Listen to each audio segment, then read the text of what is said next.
चलिए, कल की क्लास से किसी को कोई डाउट? कल की क्लास से किसी को डाउट? चलिए, आज हम स्टार्ट करते हैं।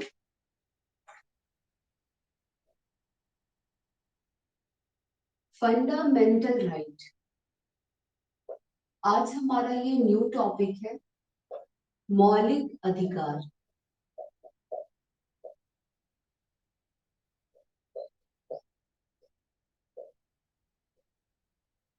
आज का ये हमारा न्यू टॉपिक है, मौलिक अधिकार। आपके एग्जामिनेशन में बहुत बार इससे रिलेटेड 5 से 10 नंबर के क्वेश्चन आ ही जाते हैं। तो ये एक बहुत ही महत्वपूर्ण टॉपिक है, फंडामेंटल राइट। तो इससे संबंधित आपके हर बार, चाहे वो एसएससी सीजीएल का पेपर हो या फिर पब्लिक सर्विस कमीशन का पेपर हो, उसमें से एक दो प्रश्न हमेशा मौलिक अधिकार से बनते हैं।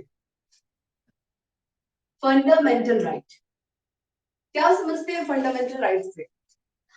मौलिक अधिकार क्या होता है? एनीवन, कोई बताएगा?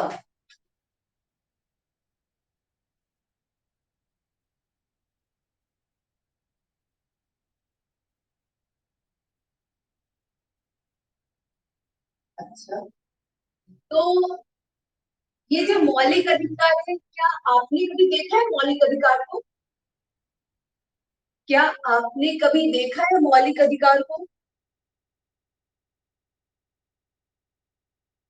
मौलिक अधिकार कभी देखा है या कभी यूटिलाइज किया है? मौलिक अधिकार क्या है? नहीं, कभी नहीं यूज किया है। मतलब 10। अच्छा, ये बताओ, मौलिक अधिकार किसको देते होंगे? मौलिक अधिकार व्यक्ति को। Okay, very good.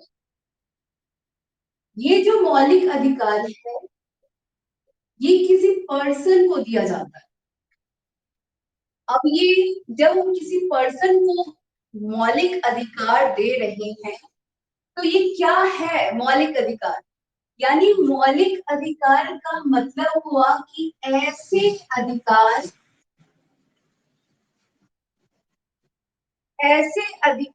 जो कि व्यक्ति के व्यक्तित्व को विकसित करने के लिए दिए जाते हैं या व्यक्ति के सर्वांगीण विकास के लिए दिए जाते हैं, ऐसे अधिकारों को हम मूल अधिकार या मौलिक अधिकार कहते हैं।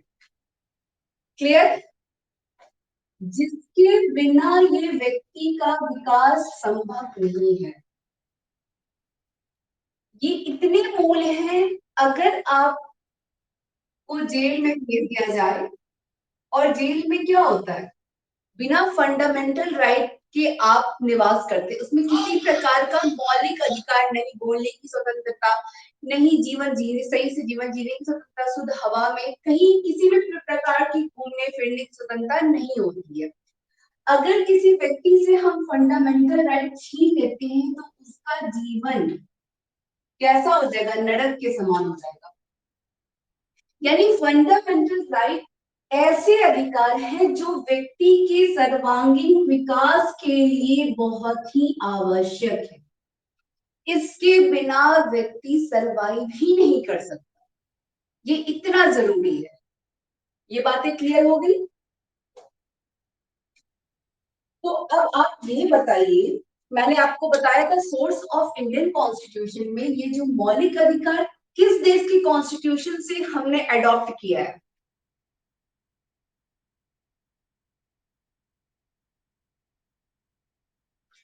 Very good, British. एकदम गलत जवाब। मौलिक अधिकार हमने अमेरिका के कॉन्स्टिट्यूशन से लिया है। अमेरिका में पहली बार मौलिक अधिकार से संबंधित प्रपत्र लाया गया। प्रपत्र वैसे ब्रिटेन में लाया गया था, लेकिन हमने जहां से लिया है ये मौलिक अधिकार की धारणा, वो अमेरिका के कॉन्स्टिट्यूशन से लिया है। तो अब क्या सवाल ये आता है कि अमेरिका में जिस प्रकार का मूल अधिकार है, क्या वैसे ही भारत में भी मूल अधिकारों की वैसी ही श्रेणी है? अगर हम कंपैरिजन करें अमेरिका वर्सेस भारत का, तो क्या जो हमने मूल अधिकार अमेरिका से लिया है, क्या सेम वो भारत में जो मूल अधिकार है क्या इक्वल है, वैसे सेम टू सेम ले लिया है? नहीं। अमेरिका की वहां के नागरिकों को दिए गए जो मूल अधिकार हैं, उन पर किसी भी परिस्थिति में, किसी भी समय, किसी प्रकार का प्रतिबंध यानी प्रोहिबिशन, प्रतिबंध आरोपित नहीं किया जाता है। इसलिए अमेरिका के लोगों को दिए गए जो फंडामेंटल राइट है, मूल अधिकार है, वो निरपेक्ष अधिकार कहलाते हैं, यानी कि एब्सोल्यूट।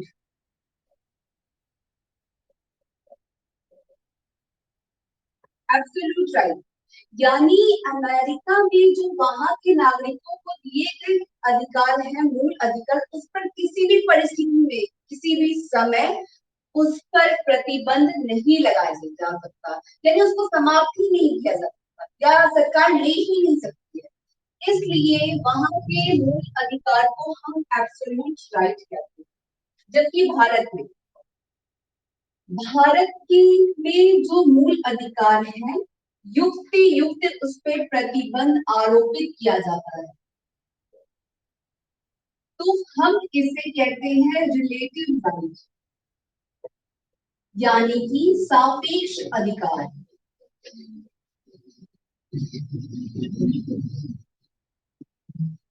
क्लियर? यानी भारत में जो मूल अधिकार है उस पर युक्त युक्त प्रतिबंध लगाया जा सकता है। यानी मान लेते हैं फॉर एग्जाम्पल, आपने देखा हो जब भी जम्मू कश्मीर में किसी प्रकार की युद्ध की घटना घटती है, तो आपकी वहां के लोगों के प्रति इंटरनेट सेवा पर प्रतिबंध लगाया दिया जाता है। इंटरनेट क्या है? सूचना का अधिकार, वो हमारा मौलिक अधिकार है, हमको वहां तक पहुंचना है, फिर भी उस पर प्रतिबंध लगा दिया जाता है। कभी कभी आपने बहुत बार ऐसे न्यूज सुने होंगे कि सरकार ने किसी प्रेस पब्लिकेशन पर प्रतिबंध आरोपित कर दिया हो, सरकार की आलोचना की हो, या फिर किसी भी संदर्भ में अगर उसने किया हो, किसी प्रकार की कोई घटना ऐसी घटी हो, तो फंडामेंटल राइट पर प्रतिबंध आरोपित कर देते हैं। लेकिन आप ये भी जानते हो कि भारत में अगर किसी प्रकार की आपातकाल की घटना घट जाए या युद्ध का आक्रमण हो जाए, किसी प्रकार की घटना घट जाए, तो उसके फंडामेंटल राइट पर हम प्रतिबंध आरोपित करते हैं। इस प्रकार के अधिकार को हम सापेक्षिक अधिकार या रिलेटिव राइट कहते हैं। Is it clear? चलिए अब हम आगे बढ़ते हैं। ये समझ आ गया? आप लिख लो, जैसे ही लिखा है वैसे ही आप लिख लो। ये समझ आ गया? सापेक्ष अधिकार यानी उस पे किसी प्रकार का प्रतिबंध आरोपित करना, ये भारत का है। और अमेरिका का कॉन्स्टिट्यूशन में जो दिए गए अधिकार हैं, उस पे किसी भी प्रकार का प्रतिबंध आरोपित नहीं है, तो इसलिए हम इसे एब्सोल्यूट राइट कहते हैं।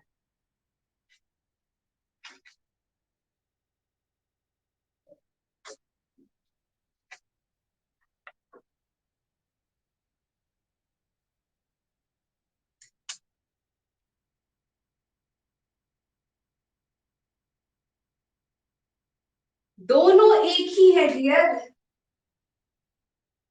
मूल कहिए या मौलिक कहिए, यानी बेसिक, जिसके बिना आपका विकास ही नहीं हो सकता।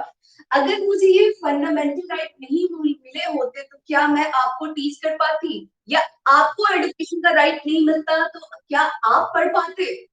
नहीं, बिल्कुल भी नहीं। तो ये किसी भी व्यक्ति का ये बेसिक राइट है, मूल है, जिसके बिना उसका विकास होना संभव ही नहीं है। क्लियर?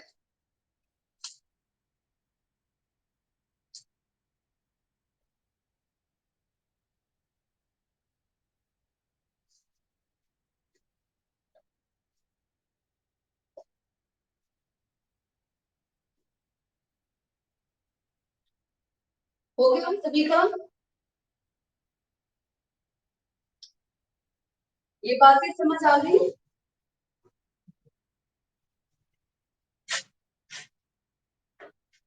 चलिए तो अब हम आगे बढ़ते हैं और इसको रब करते हैं।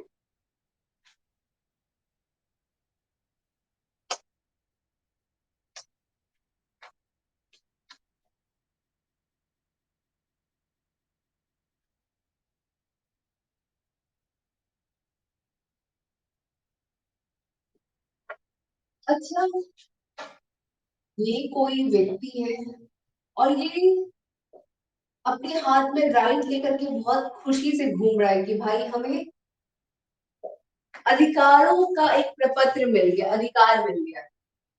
ठीक है। अब ये जो व्यक्ति है इसको जो मिलेगा ये अधिकार है, ये क्या है? मतलब ये जो अधिकार इस व्यक्ति को दिया गया है ये किसके विरुद्ध है? ये जो अधिकार है इस व्यक्ति को दिया गया है, ये राज्य के विरुद्ध दिया गया है। राज्य के विरुद्ध। इस व्यक्ति को मिले हुए अधिकार राज्य के विरुद्ध है, यानी कि राज्य इस व्यक्ति के अधिकारों को छीन नहीं सकती है। यानी आप एक एग्जाम्पल समझो कि राज्य, अगर व्यक्ति को फंडामेंटल राइट नहीं मिला होता तो क्या होता? यानी ये राज्य को कभी भी कोई कर में वृद्धि करना होता तो वो कर लेता, किसी प्रकार के कानून बनाना होता तो वो बना लेता, किसी प्रकार के अधिनियम द्वारा किसी निम्न वर्ग के समूह को दबाने का प्रयत्न भी करता, मनमाना तरीके से अपनी व्यवस्थाओं को चलाता, अगर फंडामेंटल राइट नहीं मिला होता तो। और अगर इस व्यक्ति को फंडामेंटल राइट मिल गया है तो क्या होता? यानी ये व्यक्ति सरकार के मनमानी काम के प्रति आवाज तो उठा सकता है ना।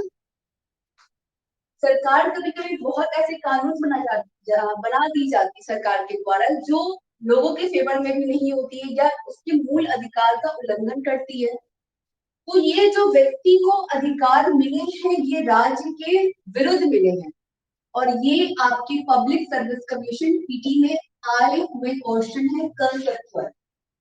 ये जो व्यक्तियों के अधिकार है वो किसके विरुद्ध है?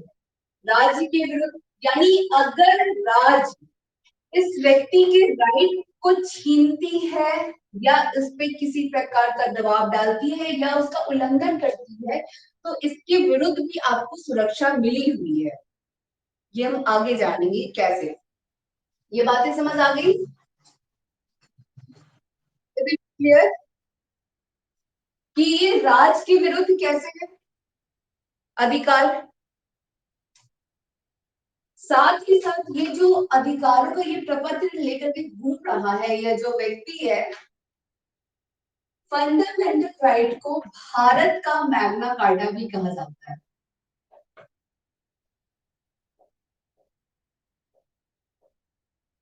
फंडामेंटल राइट को भारत का मैग्ना कार्टा भी कहा जाता है। मैग्ना कार्टा का मतलब होता है कि अधिकारों का एक प्रपत्र जिसमें बहुत सारे अधिकार लिखे गए हैं व्यक्तियों के लिए या फिर वहां के नागरिकों के लिए। ये मैग्ना कार्टा भारत के मूल अधिकारों को संज्ञा दी गई है कि भारत का जो मूल अधिकार है वो विश्व का सबसे लंबा और सबसे विस्तृत, क्योंकि इसकी एक पूरी श्रेणी है फंडामेंटल राइट की भारत में, इसलिए मूल अधिकारों को भारत का मैग्ना कार्टा कहा जाता है। क्योंकि मूल अधिकारों की जो श्रेणी है भारत में वो सबसे लंबी और विस्तृत है, इसलिए हम इसे भारत का मैग्ना कार्टा कहते हैं। मैग्ना कार्टा 1215 ईस्वी में ब्रिटेन के किंग हुआ करते थे, किंग जॉन, और उनके द्वारा सामंतों के विरुद्ध दिया गया था। सामंतों 1215 ईस्वी में वहां के लोगों को, और तब से ये फंडामेंटल राइट चला आ रहा है कुछ परिवर्तनों के साथ। क्लियर? ये भारत का मैग्ना कार्टा किसे कहते हैं, कभी आपकी एग्जामिनेशन में पूछ सकता है। ये तो आपके पब्लिक इवन यूपीएससी में भी ये क्वेश्चन आए हुए, राज्य के विरुद्ध अधिकार निम्न में से क्या राज्य के विरुद्ध दिए गए अधिकार हैं। तो आपके मूल अधिकार जो है वो राज्य के विरुद्ध दिए गए हैं। क्लियर है सभी को? चलिए रब करें।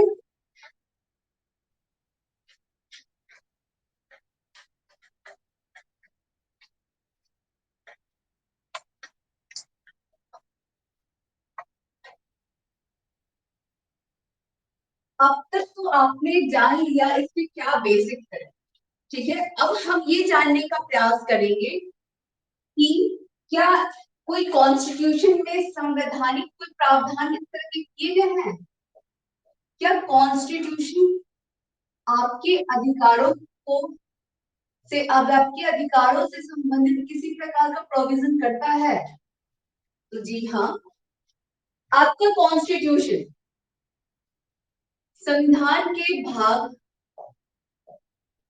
3 में अनुच्छेद 12 से 35 तक में मूल अधिकारों का वर्णन किया गया है। यानी ये संवैधानिक प्रावधान है कि संविधान के भाग 3 में अनुच्छेद 12 से 35 तक में मूल अधिकारों का वर्णन किया गया है। ये बातें क्लियर? अब आप ये बताओ, अब मैंने आपको ये भी बता दिया कि चलिए आपके कॉन्स्टिट्यूशन में मूल अधिकार मिल गए हैं सभी व्यक्तियों को, ठीक है, या फिर वहां के नागरिकों को। ये फंडामेंटल राइट क्या रिफ्लेक्ट करता है? अगर हम किसी देश को फंडामेंटल राइट दे रहे हैं, वहां के नागरिकों को अगर हम फंडामेंटल राइट दे रहे हैं तो क्या रिफ्लेक्ट करता है? ये जो फंडामेंटल राइट है, चलिए मान लेते हैं हमने भारत के नागरिकों को दे दिया, ये रहे नागरिक यहाँ के, खुशी खुशी इस राइट को ले लिए, ठीक है। ये क्या रिफ्लेक्ट कर रहा है, ये क्या दर्शा रहा है?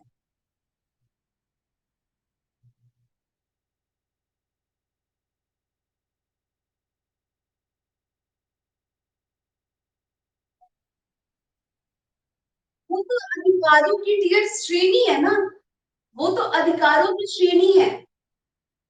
वो तो आपको अधिकार दे दी, उसने बना लिया, लिस्ट बना दिया कि ये हम नागरिकों को दे दी। ये क्या दर्शा रहा है, ये रिफ्लेक्ट क्या कर रहा है भारत को?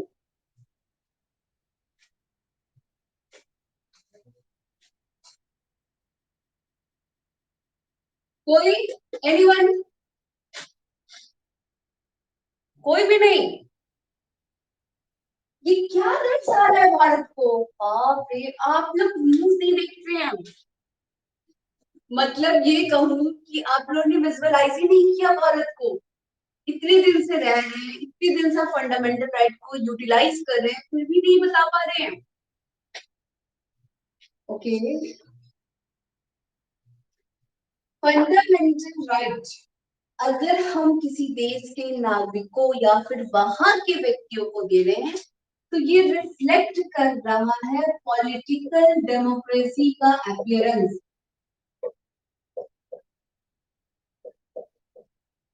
यानी कि राजनीतिक लोकतंत्र। भारत एक विशाल विविधतापूर्ण राजनीतिक लोकतांत्रिक गणराज्य है। अगर हम ये वर्ड बोलते हैं भारत के परिप्रेक्ष्य में, तो इसका ये मतलब हुआ कि भारत एक विशाल विविधतापूर्ण तो देश है, डाइवर्सिफाई भी देश है, लेकिन इसके साथ ही साथ भारत में के नागरिकों, भारत में जो व्यवस्था चलती है वो लोकतांत्रिक है, और लोकतांत्रिक व्यवस्था होने के साथ ही साथ वहां के लोगों को पॉलिटिकल राइट भी दी गई है। यानी मूल अधिकार। आपको बताया था first day of my class में बेसिक्स में कि पॉलिटिकल डेमोक्रेसी का मतलब क्या होता है।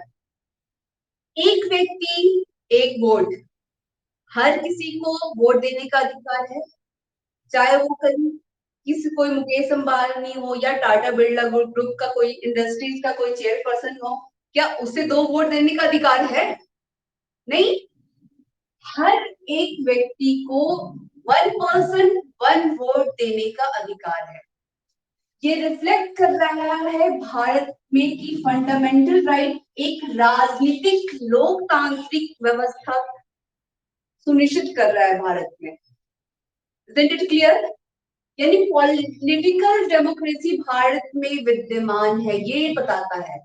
और ये जो आपका है पॉलिटिकल डेमोक्रेसी, ये आपकी पब्लिक सर्विस, इवन यूपीएससी में तो दो से तीन पार्ट कंसेप्चुअली पूछा गया है यूपीएससी में। आपने इस बार के पेपर में अगर पब्लिक सर्विस कमीशन के बिहार के 66 पेपर में देखा होगा तो एक क्वेश्चन था, डिसेंट्रलाइजेशन यानी विकेंद्रीकरण निम्न में से किस कथन को संदर्भित नहीं करता है? या इस तरह से निम्न में से किस कथन को संदर्भित करता है? आप देखना पेपर में जाकर के कि वहां पे इस तरह के क्वेश्चंस थे। तो ये कंसेप्चुअल है। आप जब तक फंडामेंटल राइट के बारे में जानेंगे, ये राइट तो मिल गई, लेकिन ये रिफ्लेक्ट क्या कर रहा है? ये it is reflecting the political democracy in India. Okay, सभी को समझ आई बात?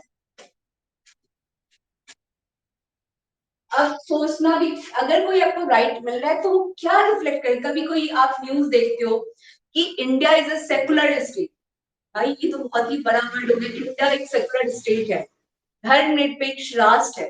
तो क्या ये क्या रिफ्लेक्ट कर रहा है भारत को? जब हम कभी किसी वर्ड को भारत के संदर्भ में कहते हैं या कभी कोई राइट देते हैं, कुछ न्यू न्यू लॉज लाते हैं, तो क्या रिफ्लेक्ट करता है भारत को? ये भारत को बिना उसके राइट को पढ़े हुए बस एक वर्ड ही बता देता है कि भारत में किस प्रकार की व्यवस्था चल रही है। क्लियर? चलिए,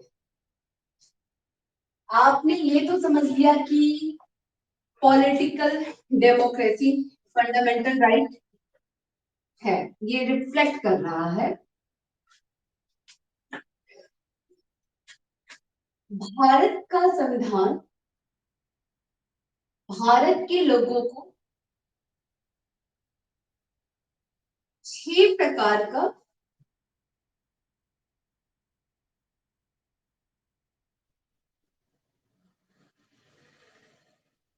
अधिकार देता है। सबसे पहले होता है समानता का अधिकार, या आप इसको समता का अधिकार कहें। दूसरा है स्वतंत्रता का अधिकार।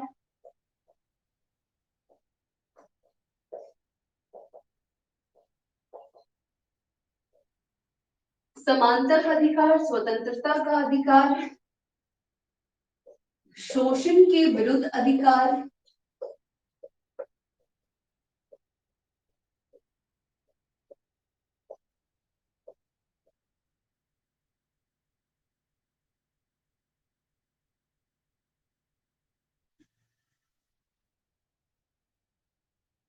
धर्म की स्वतंत्रता का अधिकार,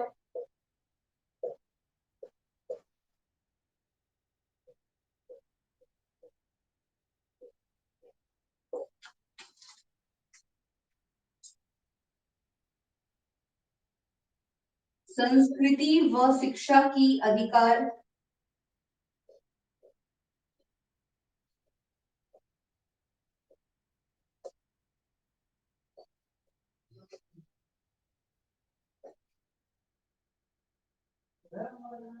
और संवैधानिक उपचारों का अधिकार।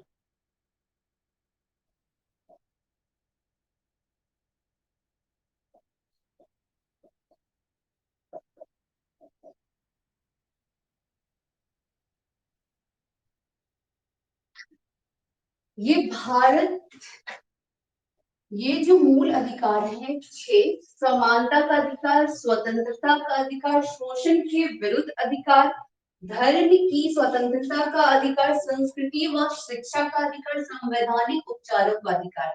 ये जो 6 मूल अधिकार है भारत के लोगों को दी गई है, फंडामेंटल राइट। ये 6 मूल अधिकारों की श्रेणी है। क्लियर? लिख लिया आपने? लिख लिया?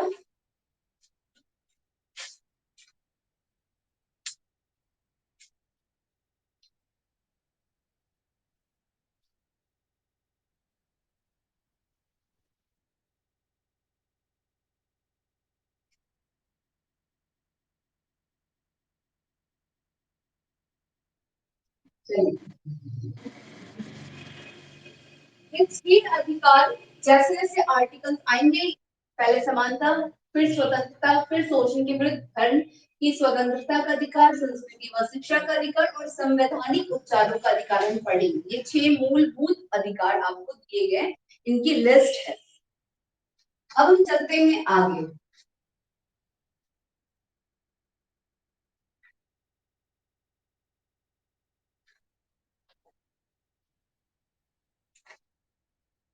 आपको मैंने बताया था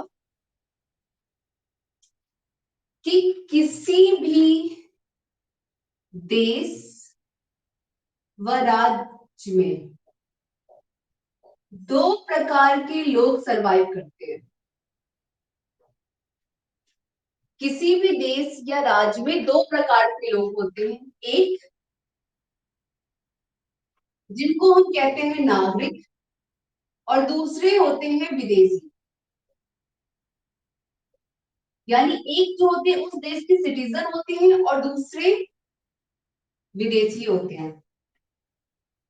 भारत का कॉन्स्टिट्यूशन भारत के नागरिकों को केवल कुछ अधिकार ऐसे हैं जो कि भारत के केवल और केवल वहां के नागरिकों को ही दिए गए हैं।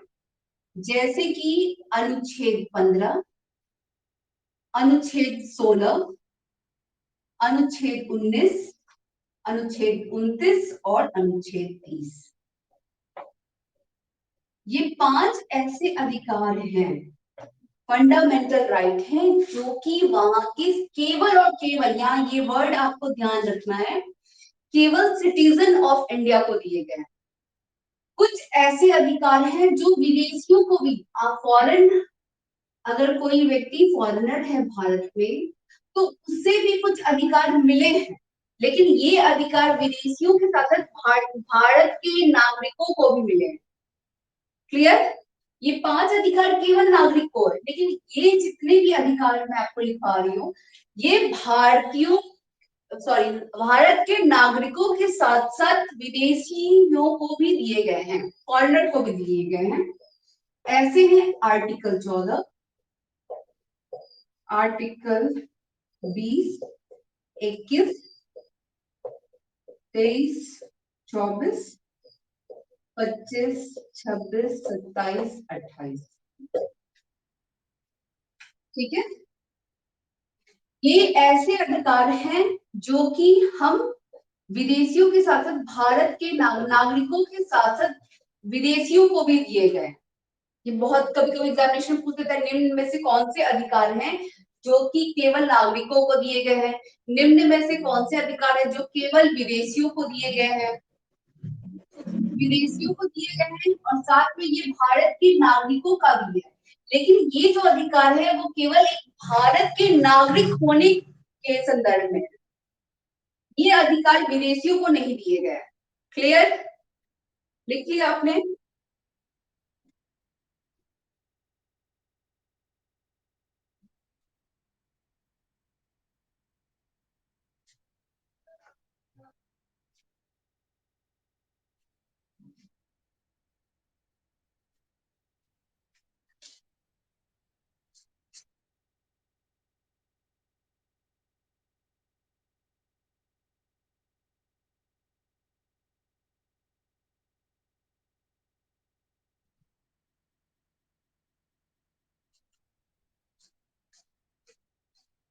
हो गया सभी का?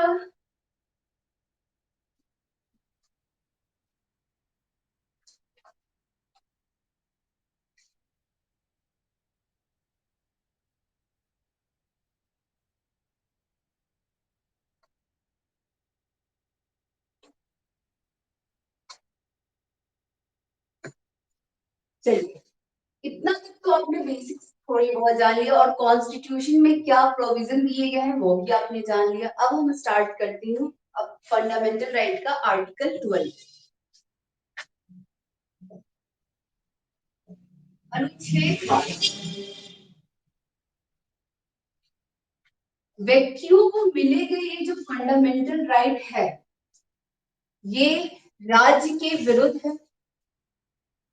तो जब ये व्यक्तियों को मिले मूल अधिकार राज्य के विरुद्ध है तो अनुच्छेद 12 में राज्य की परिभाषा का वर्णन किया गया है कि राज्य की डेफिनेशन दी गई है अनुच्छेद 12 कि राज्य क्या है, किसको कहेंगे राज्य, किस संस्था फंडामेंटल राइट का उल्लंघन करती है तो उसके बनाए गए कानून पर हम प्रतिबंध आरोपित कर सकते हैं सर्वोच्च न्यायालय के द्वारा।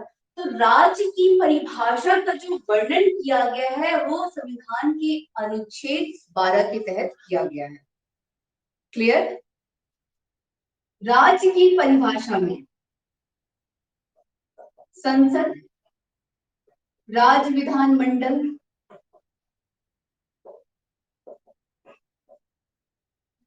ठीक है, फिर उसके बाद आपकी पंचायत,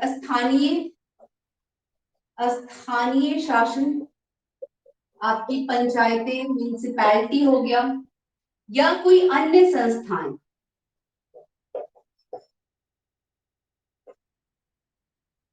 भारत सरकार, राज्य विधानमंडल या राज्य सरकार, या किसी राज्य के द्वारा या उसमें मौजूद कोई ऐसी संस्था है जो कि राज्य के द्वारा संचालित, जैसे कि दिल्ली यूनिवर्सिटी डीयू, जैसे कि आपका एम्स, जैसे कि आपका ये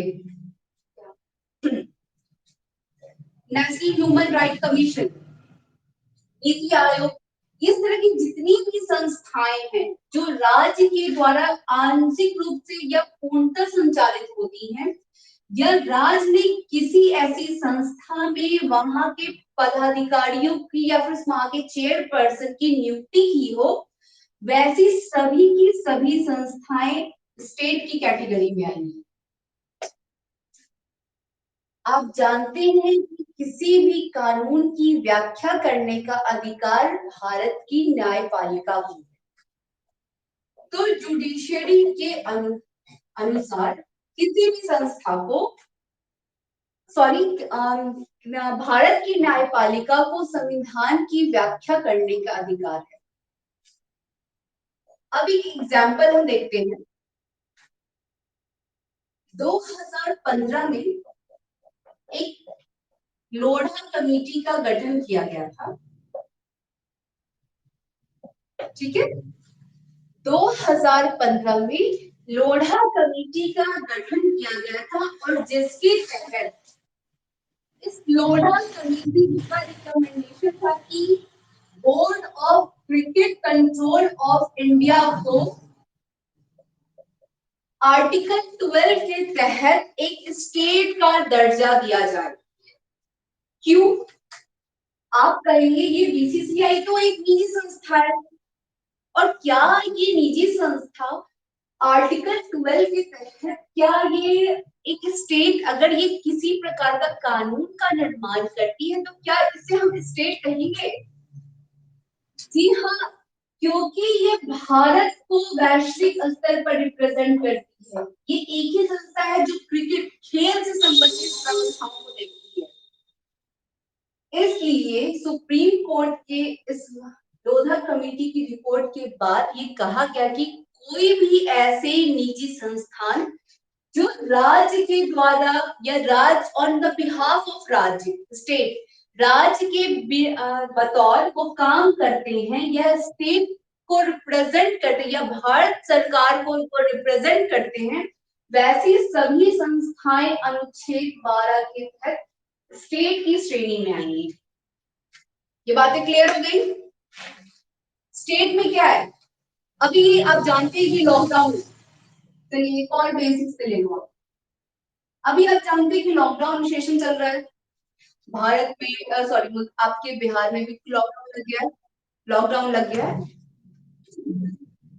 तो ये डिजास्टर मैनेजमेंट एक्ट 2015 2005 के तहत किसी भी राज्य में या फिर वहां के डिस्ट्रिक्ट में ये लॉकडाउन लगाया जाता है। हम एक ओवरव्यू ले रहे हैं, ठीक है, डिजास्टर मैनेजमेंट एक्ट 2005 के तहत।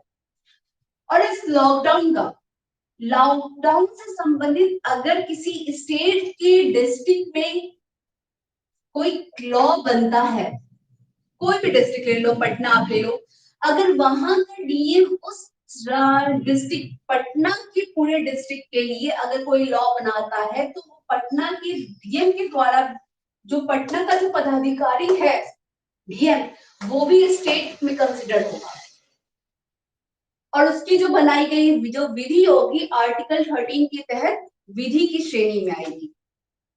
क्लियर? ये राज्य कौन सी संस्था है? ऐसी संस्था जो संसद, राज्य, विधानमंडल या ये सारी संस्था जो राज्य के द्वारा संचालित होगी, आंशिक, पार्शली या पूर्णतः, वो सभी राज्य की परिभाषा में आएगी अनुच्छेद 12 के तहत। या कोई ऐसी निजी संस्थान 2015 के जुडिशियल के निर्णय के बाद कोई भी ऐसे निजी संस्थान जो राज्य के द्वारा आंशिक या बतौर राज्य के तौर पर कार्य कर रहे हैं, उन्हें भी हम अनुच्छेद 12 के तहत स्टेट की श्रेणी में डालेंगे। ये बातें सभी को क्लियर हो गई? सभी को क्लियर है ये बात? रब कर दे। अनुच्छेद 12 आपने लिख लिया कि इसमें राज्य की परिभाषा का वर्णन किया गया है, ठीक है। और ये सभी राज्य की संस्थाएं, सभी को हम स्टेट कंसिडर करेंगे। बोलने के दौरान जब मैं समझाती हूँ तो बहुत सारे ऐसे वर्ड होते हैं जिसको मैं लिखा नहीं सकती, कभी आ गया दिमाग में तो आप खुद उसको पॉइंट आउट करके लिख लिया करो, ठीक है। जैसे ये आपको पता है डिजास्टर मैनेजमेंट एक्ट, लॉकडाउन, कभी आपसे पूछा जा सकता है कि जो लॉकडाउन लगाता है या कर्फ्यू है किस एक्ट के तहत लगाया जाता है, जो बर्निंग टॉपिक है आपकी करंट अफेयर का।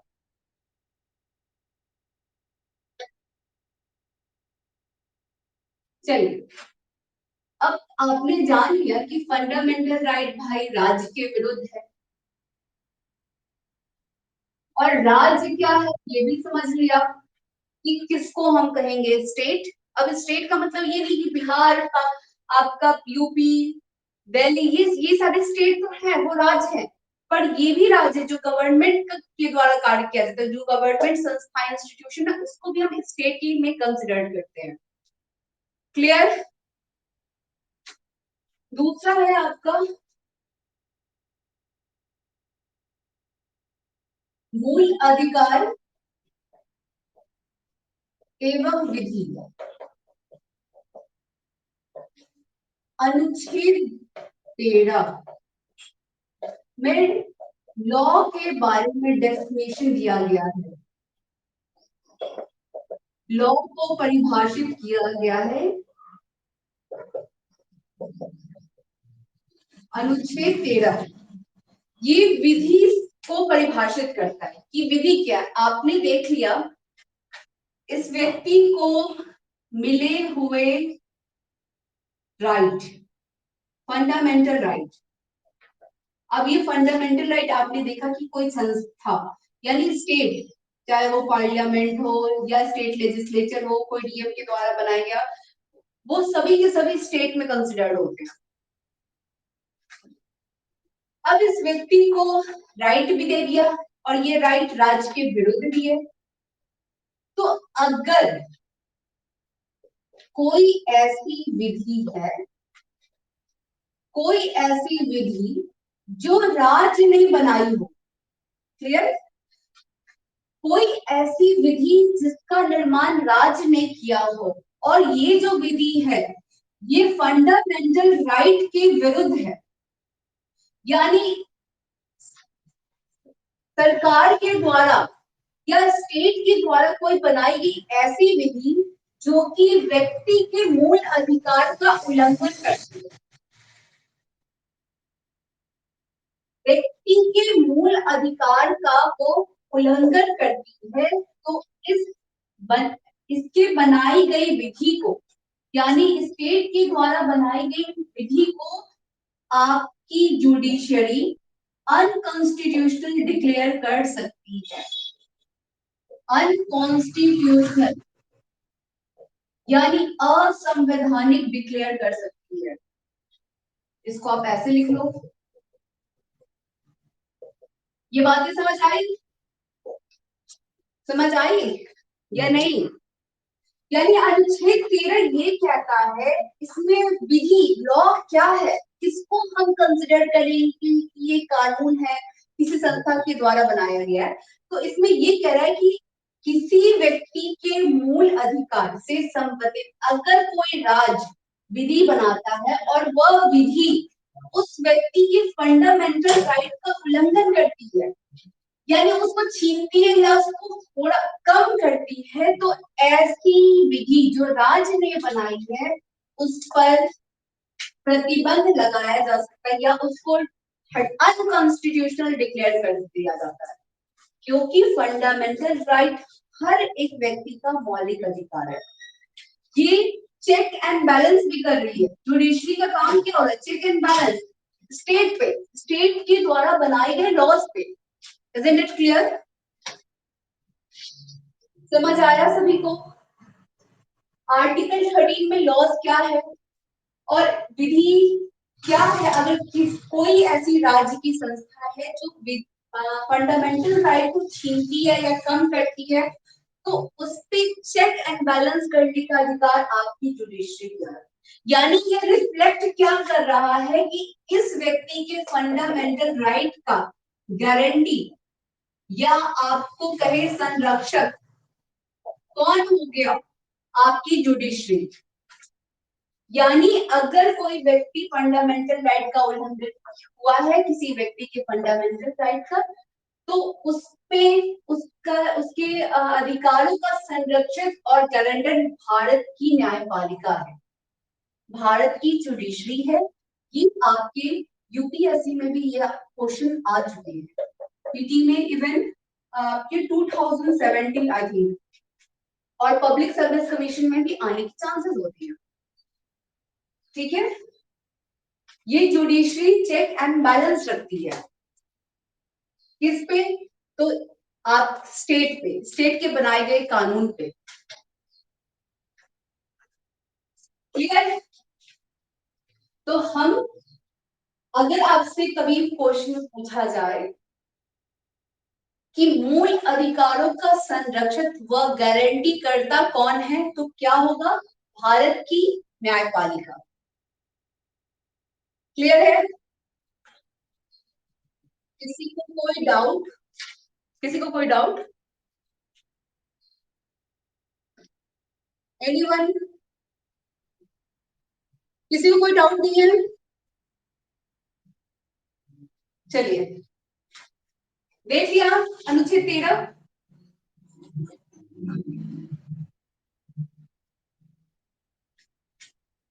अब इस विधि में ये जो विधि तो बना दी गई स्टेट, अब स्टेट भी आपको बता दिया गया कि अगर कोई स्टेट किसी प्रकार का नियम बनाता है, इसी प्रकार का विधि या नियम या कोई ऐसी प्रथा जो पहले से चली आ रही है, ठीक है, कोई ऐसी प्रथा जो पहले से भी चली आ रही है, या किसी स्टेट के डिस्ट्रिक्ट का जो पदाधिकारी है वो भी अधिसूचना किसी प्रकार की, जैसे कि आप अगर बिहार में रह रहे हैं तो बिहार में लॉकडाउन है, लॉकडाउन के कारण हर एक स्टेट के डिस्ट्रिक्ट के डीएम वहां पे अधिसूचना जारी कर रहे कि इस प्रकार से इतने इतने बजे सुबह दुकानें खुलेंगी, हर टाइम शेड्यूल किया जा रहा है अलग अलग राज्य के अलग अलग डिस्ट्रिक्ट में। तो ये भी जो डीएम के द्वारा भी जो अधिसूचना जो जारी किया जा रहा है वो भी आर्टिकल 13 के तहत एक लॉ है। यानी आप यूं कहें, विधि का मतलब कि आधिकारिक रूप से आधिकारिक रूप से अगर कोई लॉ विधि बनाई गई है, आधिकारिक कानून या आधिकारिक विधि, तो हम उसे आर्टिकल 13 के तहत लॉ कंसिडर करेंगे। क्लियर? यानी फंडामेंटल राइट को दिया किसने, ये किसके विरुद्ध है, तो स्टेट के विरुद्ध है। अब इस स्टेट के विरुद्ध है और साथ ही साथ इस स्टेट के बनाए गए अगर उसकी विधि इस व्यक्ति के मूल अधिकार का उल्लंघन करती है, तो आप सीधे जुडिशरी के पास जा सकते हैं अनुच्छेद 32 के तहत, और आप सर्वोच्च उच्च न्यायालय हाई कोर्ट भी जा सकते हैं आर्टिकल 226 के तहत। वहां आप रिट पिटीशन फाइल डायरेक्ट, आपको बिना डिस्ट्रिक्ट कोर्ट, बिना आपके जो डिस्ट्रिक्ट में जो कोर्ट होते हैं, बिना वहां गए हुए आप सीधे सर्वोच्च न्यायालय के दरवाजे पे जा सकते हैं अगर आपके मूल अधिकार का उल्लंघन राज्य करता है या राज्य की द्वारा बनाई गई कोई विधि करती है तो। क्लियर? क्लियर है भाई?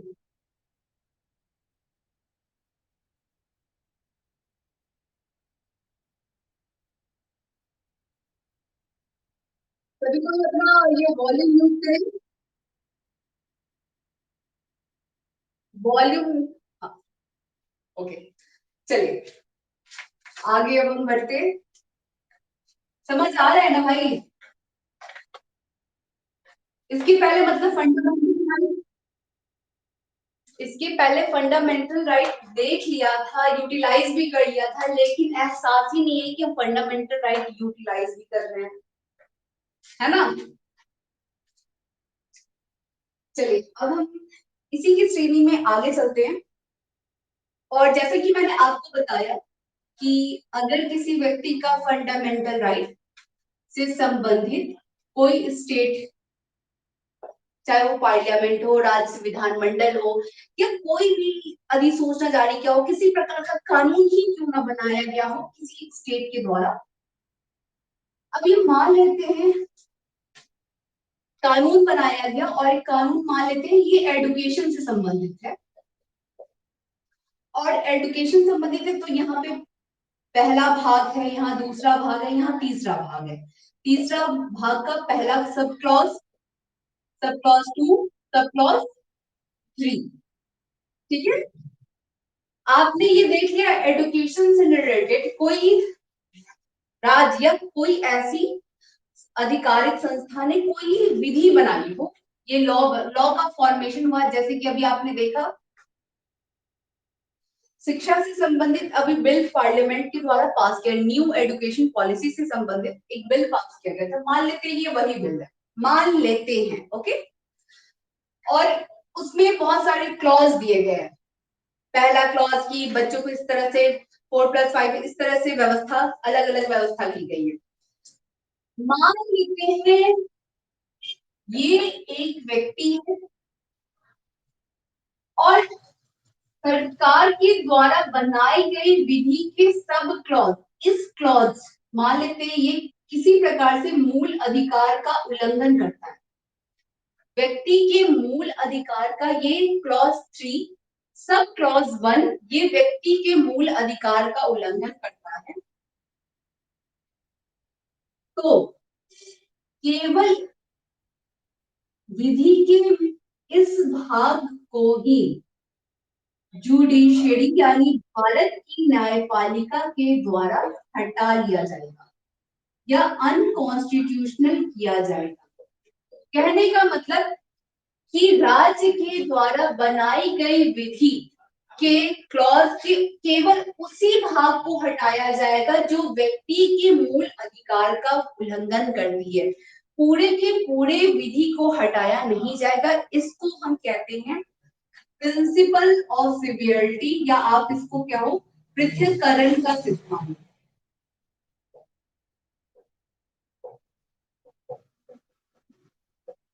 प्रिंसिपल ऑफ सिवियरिटी यानी पृथक्करण का सिद्धांत ये कहता है कि अगर कोई व्यक्ति है और उसकी मूल अधिकार ये है और उससे संबंधित अगर कोई सरकार कानून बनाती है, तो कानून के जिस भाग से उस व्यक्ति के अधिकार का उल्लंघन हो रहा है वो केवल उसी के भाग को न्यायपालिका अनकॉन्स्टिट्यूशनल या न्यायपालिका के द्वारा उस भाग को हटाया जा सकता है। इसको कहते हैं पृथक्करण का सिद्धांत। फॉर एग्जाम्पल, आपकी बॉडी है, कभी बॉडी में किसी प्रकार का घाव हो जाता है, चोट हो जाता है, तो क्या आप पूरी बॉडी, मान लेते हैं आपका हाथ है और उस हाथ पे किसी प्रकार का इन्फेक्शन हो जाए और ये इन्फेक्शन इतना ज्यादा हो जाता है कि आपकी बॉडी सरवाइव ही नहीं कर पाएगी थोड़े दिन के बाद, तो आप क्या करेंगे? केवल पूरे बॉडी को हटा देंगे या इस बॉडी के केवल उस पार्ट को हटाएंगे जहां पे इन्फेक्शन हुआ है? आप यही करेंगे ना।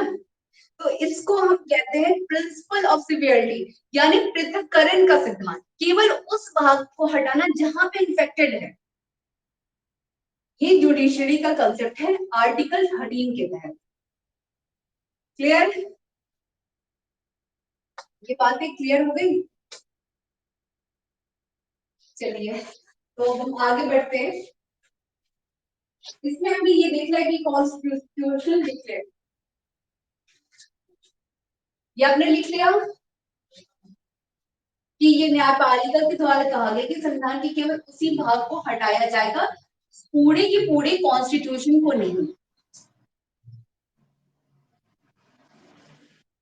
लिख लिया सभी ने?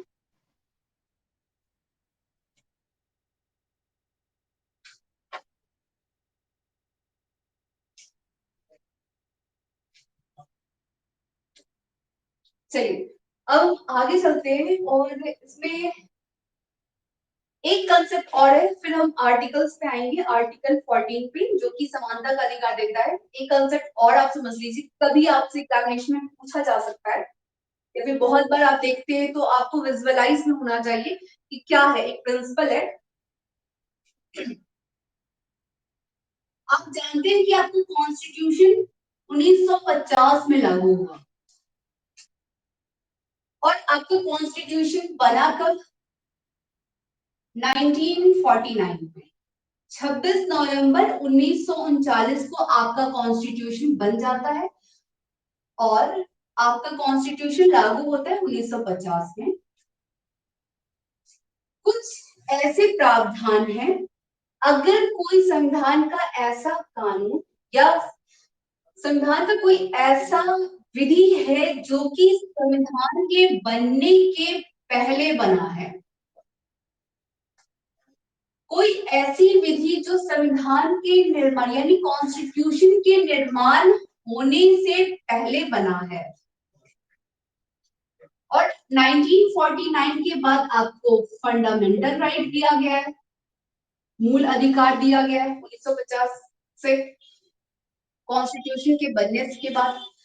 अगर कोई संविधान के बनने की पहली विधि और संविधान के बनने के बाद की विधि, मूल अधिकार, और इस संविधान के बनने से पहले की अगर कोई विधि है और उस विधि में किसी प्रकार का टकराव, कॉलिजन होता है इस दोनों विधि में, यानी मूल अधिकार और उस पहले के बनाए गए विधि में अगर किसी भी प्रकार का टकराव आपको देखने को मिलता है, तो ये जो फंडामेंटल राइट है वो पहले के बनाए गए विधि को आच्छादित कर देता है, यानी इसको ढक लेता है, यानी ये समाप्त नहीं होते। ये फंडामेंटल राइट ये इसको ढक लेता है और इसी सिद्धांत को कहते हैं आपका आच्छादन का सिद्धांत।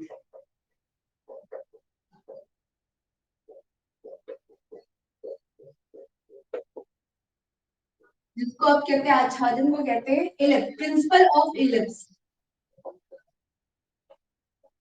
Principle of ellipse. आच्छादन का सिद्धांत ये कहता है कि अगर कोई ऐसी विधि है जो कॉन्स्टिट्यूशन के निर्माण के पहले की है और उससे व्यक्ति के मूल अधिकार का उल्लंघन या मूल अधिकार और विधि के बीच कॉलिजन हो रहा है, तो वर्तमान की जो मूल अधिकार है उस विधि को ढक लेती है। क्लियर? समझ आ गई बात? इसी प्रिंसिपल को कहते हैं आच्छादन का सिद्धांत। अगर नहीं समझ आई तो ऐसे समझते हैं, एक लॉ है 1860 में बना, आप जानते भी होंगे। 1860 के दशक का कानून है, जब ब्रिटेन का शासन हुआ करता था भारत में और हम गुलाम हुआ करते थे। उसका एक कानून सेक्शन 497 आईपीसी से संबंधित है। ये कानून 1860 का है और इस कानून में लगभग ये 150 साल पुराना है ये कानून, जो कि एडल्ट्री से संबंधित है। ये बातें समझ आ गई ना? ये बातें समझ आ गई, प्रिंसिपल और ये आच्छादन का सिद्धांत क्लियर है ना? कि कोई ऐसी विधि है जो संविधान से क्लियर है। चलिए हम इसको रब करते हैं और ये समझते हैं कि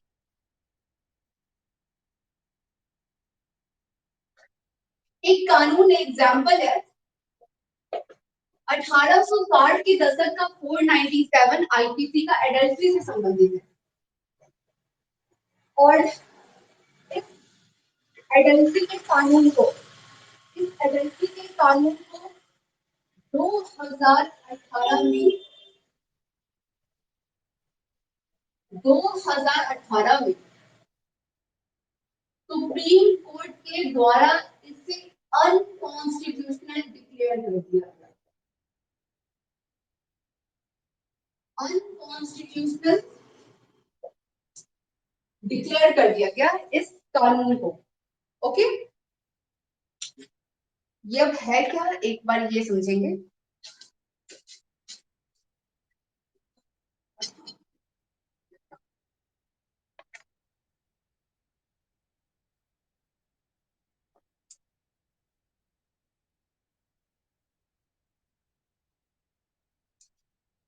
ये कानून ये है सेक्शन 497 आईपीसी का।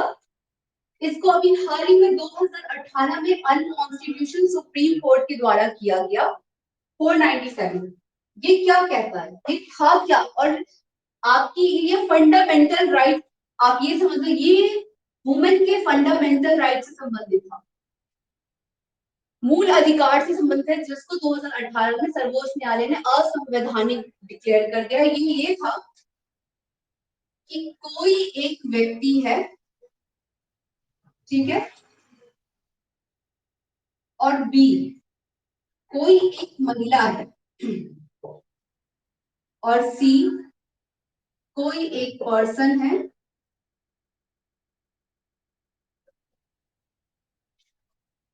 ए कोई एक पर्सन है, बी एक महिला है और सी उसका पति है, उसका हस्बैंड है। ए कोई पर्सन है, अगर कोई पर्सन किसी मैरिड वुमन से सेक्सुअली रिलेशन बनाता है, अगर कोई पर्सन किसी वुमन मैरिड वुमन से सेक्सुअली अगर रिलेशन बनाता है, तो इस व्यक्ति पर इसके हस्बैंड यानी सी के द्वारा, सी की सहमति से या बिना उसकी सहमति से अगर कोई पर्सन किसी मैरिड वुमन से सेक्सुअली रिलेशन बनाता है, तो इसके याचिका दायर करने पर ही इस व्यक्ति को दंड दिया जा सकता है। यानी अगर महिला, तो महिला इसमें विक्टिम हो गई, महिला के द्वारा याचिका दायर नहीं की जा सकती है, इसमें ये बात थी। इसे वुमेन के फंडामेंटल राइट, यानी ये तो ये कहा गया ना कि हम पुरुष के अधीन हो, पुरुषवादी समाज को ये रिफ्लेक्ट करता है ये लॉ, यानी महिला पुरुष के अंडर कंट्रोल में है। ये लॉ किसी अगर कोई पर्सन है और उसके विरुद्ध ये याचिका दायर करेगा, तो इसका ये हस्बैंड ही ये याचिका दायर कर सकता है, ये महिला को ये अधिकार नहीं है। एक तरह से ये जो सेक्शन 497 का ये वुमेन के राइट का उल्लंघन करता था। दूसरी चीज, अगर कोई पर्सन है, चाहे वो मैरिड या फिर अनमैरिड वुमेन से अगर सेक्सुअल रिलेशन बनाता है, तो भी इस व्यक्ति पर किसी भी प्रकार का कोई याचिका दायर नहीं किया जा सकता है। ये दो ऐसे प्रोविजन थे जो कि आपके फंडामेंटल राइट्स से संबंधित थे, जिसको 2018 में सुप्रीम कोर्ट के द्वारा ये कहा गया कि किसी भी व्यक्ति, कोई भी एडल्ट जो कि चार दीवारी के अंदर कुछ भी करता हो, उसमें स्टेट का हस्तक्षेप नहीं होना चाहिए। कोई पर्सन अपनी सहमति से करे या बिना उसकी सहमति से करे, ये एक एडल्ट्री का इशू है, ये प्राइवेसी का मुद्दा है। आप जानते हैं कि 2018 में ही राइट टू प्राइवेसी को आपका फंडामेंटल राइट डिक्लेयर कर दिया गया था, राइट टू प्राइवेसी को, निजता का अधिकार को। इसके बाद ये निजता का ये जो अधिकार जो आपको मिला, ये इसके साथ कॉन्ट्राडिक्ट था। क्लियर? तो ये जो मिले फंडामेंटल राइट ने 2018 में ही, इसको इसने हासिल किया और सुप्रीम कोर्ट ने फैमिली व्यवस्था, मैरिज लाइफ को बहुत अच्छी तरीके से सुचारू रूप से करने के लिए इस एक्ट को अनकॉन्स्टिट्यूशनल डिक्लेयर कर दिया। तो आपने देखा ये 1860 का अब तक पुरुषवादी एक तरह से सोच को बढ़ावा देता है, ये एक्ट था जिसमें महिला किसी भी प्रकार की याचिका दायर नहीं कर सकती थी जब तक कि उसका पति याचिका दायर फाइल नहीं करे। इसमें दोनों को दंड दिया जा सकता था, लेकिन अगर दूसरे केस में देखें तो अगर ये बिना मैरिड गर्ल के या मैरिड गर्ल से सेक्सुअली रिलेशन बनाता है तो इस पे किसी भी प्रकार का आरोप नहीं था। ये एक प्रकार का क्रिमिनल ऑफेंस था 497 आईपीसी का, जिसको 2018 में अनकॉन्स्टिट्यूशनल डिक्लेयर कर दिया। ये जो आपने लॉ देखा और जो राइट टू प्राइवेसी का एक्ट देखा 2018 का, उसने उसके तहत इस दोनों राइट का प्रिंसिपल ऑफ एलिस का एक एग्जाम्पल है, आच्छादन के सिद्धांत का एक एग्जाम्पल देखने को मिलता है। क्लियर है? चलिए आज की क्लास को हम यही रहने देते हैं। किसी को कोई डाउट? किसी को कोई डाउट? एनीवन? अब हम कल की मंडे की क्लास होगी, तो मंडे क्लास में हम देखेंगे कि इसमें और क्या क्या प्रोविजन है। यहाँ तक कुछ बेसिक चीजें थी जो आपको आर्टिकल 12, आर्टिकल 13 से संबंधित था, जो मैंने कुछ एग्जांपल से जो आपके करंट इश्यूज में होगी। राइट टू प्राइवेसी आप अपने कॉपी में लिख भी लेना। Right to privacy fundamental right है, ये भी आपकी यूपीएससी में पूछा जा चुका है। Right to privacy fundamental right से संबंधित है। दूसरा आपका ये 2018 की, सॉरी 2018 या 19 के पेपर में आपके यूपीएससी में आया था, और बहुत Uttar Pradesh public service commission में भी आए, और भी बहुत सारे एग्जामिनेशन में आज के राइट टू प्राइवेसी निम्न में से क्या है? फंडामेंटल राइट है या राज्य की नीति निर्देशित तत्व है या मूल कट फंडामेंटल ड्यूटीज है, क्या है ये? तो it is a fundamental right. Clear? ये भी आपका करंट अपडेट हो गया कि अनकॉन्स्ट आईपीसी सेक्शन आईपीसी एडल्ट्री से जो संबंधित है वो भी अब अनकॉन्स्टिट्यूशनल है, क्योंकि इसमें महिलाओं के स्थान, महिलाओं के राइट से ये संबंधित है। इसको भी हमने अनकॉन्स्टिट्यूशनल डिक्लेयर कर दिया। ठीक है, समझ आ गया? किसी को कोई डाउट? चलिए फिर हम, किसी को कोई डाउट नहीं, तो अब हम मंडे को मिलते हैं ऑन टाइम 6:30। ओके, चलिए, thank you, have a good day all of you, bye.